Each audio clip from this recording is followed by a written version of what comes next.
Ce lundi 4 mars 2024, l'éditorialiste n'était pas présente dans la matinale d'Yves Calvi et Amandine Bégaud. Elle est remplacée par Étienne Gernel, patron du Point.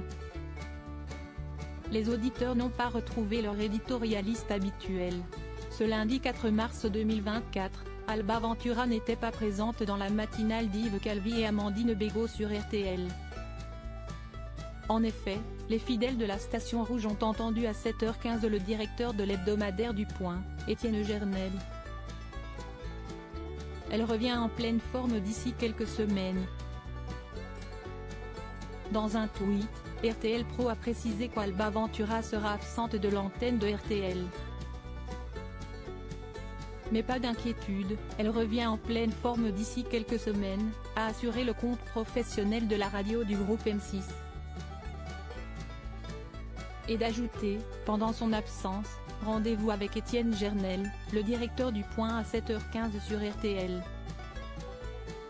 D'ailleurs, pour son premier billet dans le studio d'Yves Calvi, l'ancien éditorialiste de la matinale de France Inter a évoqué le lancement de la campagne électorale du Rassemblement national, avec Jordan Bardella, pour les européennes. Des éditos corrosifs. Alba Ventura est une figure des matins de RTL depuis plusieurs saisons. Elle a su marquer son empreinte avec ses éditos brûlants.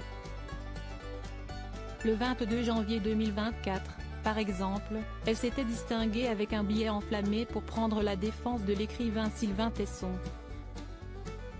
Ce dernier avait été la cible d'une tribune signée par 1200 poètes après avoir été choisi pour être le visage de l'édition 2024 du Printemps des Poètes, un événement ayant pour but de faire la promotion de la poésie en France.